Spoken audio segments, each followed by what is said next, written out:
Hi, I'm Randy Clark. I'm with Tempo Inc. I'm the Learning and Talent Development Director.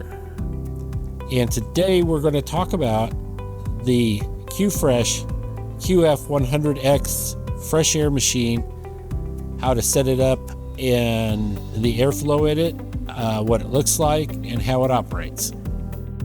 As you can see, this one's already been installed. This house is finished. It is not occupied yet, but it is finished. QuFresh is mounted here. It does have power to it. You do have to supply a whatever type of connection for electric if you want it hardwired to a switch or to a pigtail.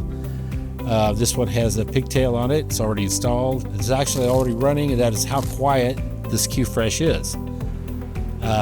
It virtually makes no sound. The fresh air comes in over that way, which we'll show you in a moment, and is pushed through, goes through a filter, through the fan, past an open damper, automatic damper, and over and back to the return air plenum, and basically brings in fresh air 24/7 at the settings you have, except when you use the Energy Star or energy savings mode in it. You can set some parameters that it will not operate at super high temperatures, super humid temperatures, super low cold temperatures, and very low humidity. You can have it shut off. It will still supply fresh air every 15 minutes for 5 minutes, regardless of your settings on that. If you turn it to straight on, it will run 24/7 without any limits on it. So it's a fantastic little machine. It only takes 30 watts to operate or less. And that's a whole lot less than running the blower on your HVAC unit to bring in fresh air. So I really like it, and we have one mounted here today. So we'll go inside of this, take the door off. Pretty simple. It doesn't weigh much. I believe you can mount it upright, pointing up if you have upflow or whatever. It does not matter to it. I think you can mount it upside down here if you want, but it does have some screws in the door there, which I've already removed, one on each side.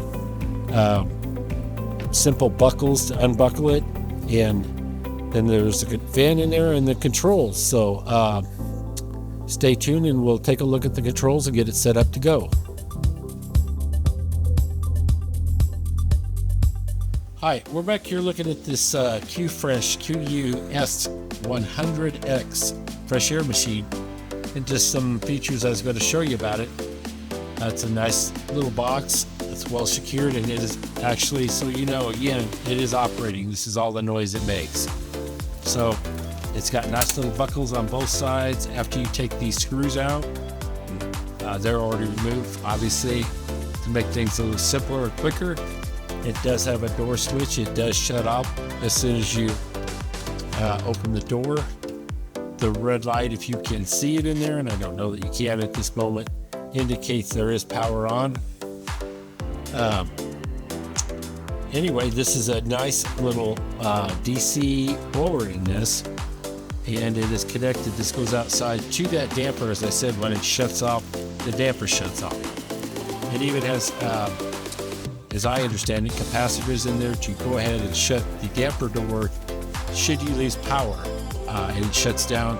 It has enough time or capacity to shut the damper door up, so you don't have air exchanging around.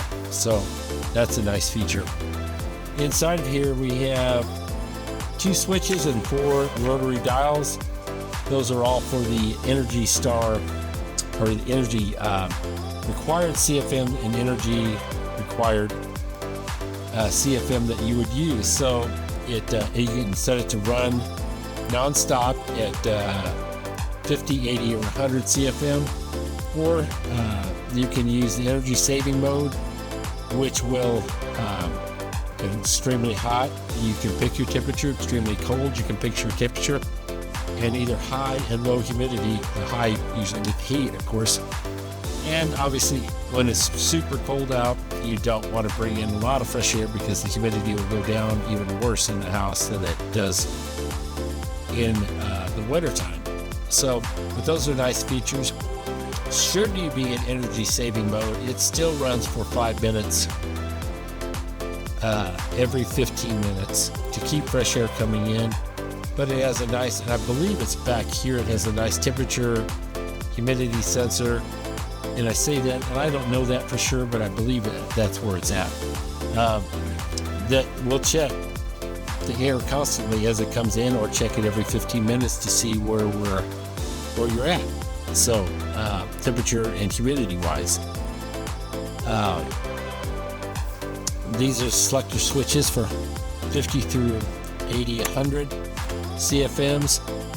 This is on. You can turn the machine off, and energy savings over there. So to set it up, it's fairly simple.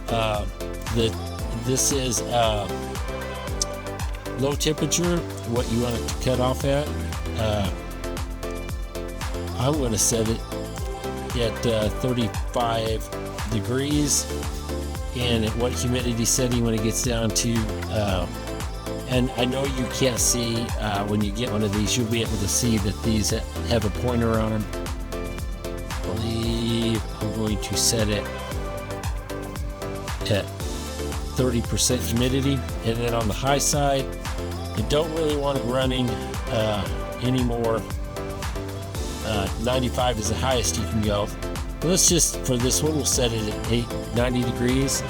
And if the relative humidity gets up to 70%, we don't need any more humidity in the house. So it won't run except every 15 minutes. So, and we'll check and bring it 5 minutes worth of air. So theoretically in the evening time, the temperature will go down and your fresh air machine will continue to run and get you to your fresh air needs. Again, it's a nice little DC motor. I like it a lot. It does have an internal mesh filter. This comes with it. It does have a space to put a 2-inch wide media type filter in it. That is kind of an accessory, and it is accessible. This simply slides out. You take the door, you clean it out, and put it back on.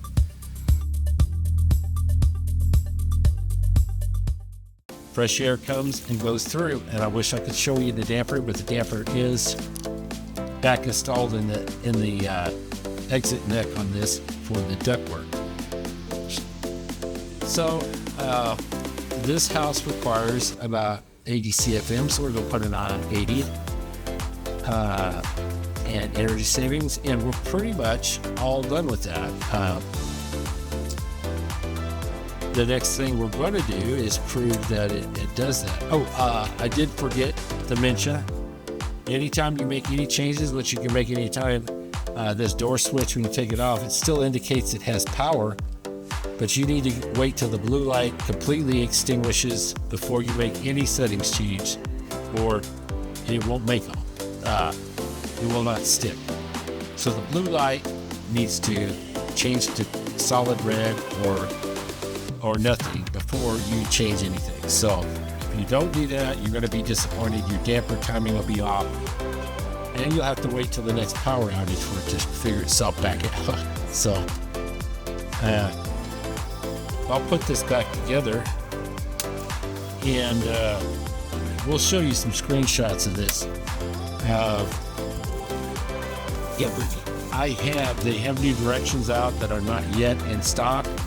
We use the manometer with 2 ports on it.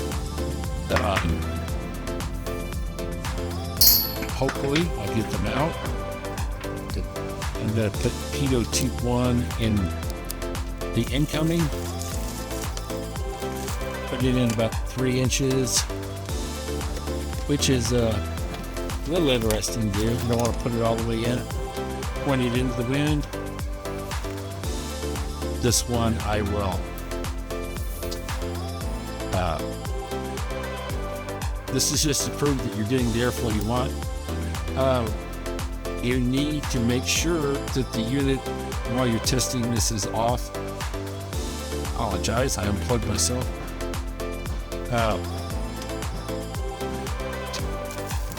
I'm should probably be a little farther out on the unit. The same thing here into the wind, about 3 inches in. You got to watch out for the damper in there. So,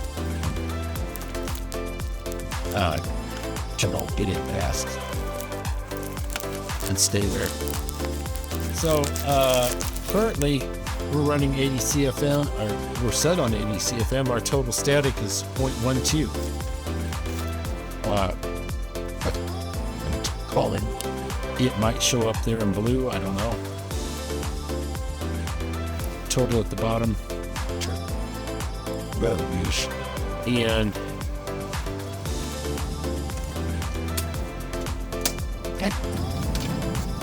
switch it up to 100 just for fun.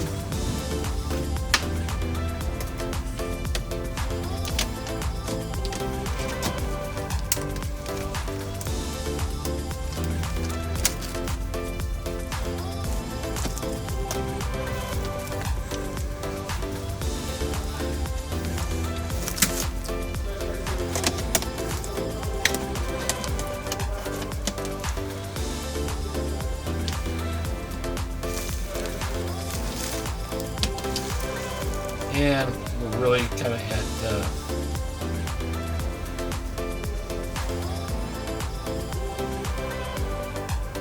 0.2 total. And using two pitot tubes is usually the best way to do it. It does have a setting to check it one way, and the new version of this just came out. This the two-sided chart more or less will tell you what the static is. We're way below the static number for 80 CFMs. We're at 0.2. We're way below that. It is having no problem doing it. So 50 CFMs gives you 0.5. It is it's doing it. So it is moving the air that it said it would. That is important when you install these, that this duct, the inlet duct and the duct to the returner plenum, at least that's the way we have chosen to do it. You can run it to a boot in the house. You can do it however you wish. It does go out, down and out the wall under the soffit, raising the fresh air. You don't want to put as much, you don't want to do any more duct than you have to. It's a little bitty motor with not a lot of power, so you don't want to put 60 foot of duct on it. It will operate, it just, you could. I don't know what you'll end up with. But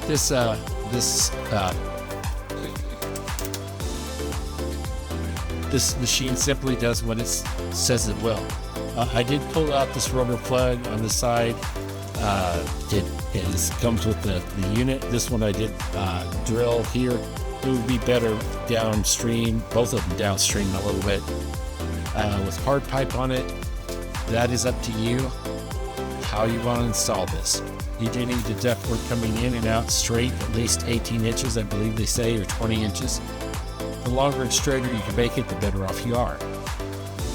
And as you can see, it goes all the way over and just hooks to the return air plenum. It is not wired to any of the controls on the furnace at all. It does not need the fan to come on to ventilate. It will just simply either go through the system naturally or fall down the returns. So it's a good little setup. It's all compact, and again, 30 watts, and that's all the noise it's making. It is running right now. So I would check it out. So once again, this is Randy Clark with Tempo Inc. I am the Learning and Talent Development Director. So hope to see you again soon, and thank you for listening.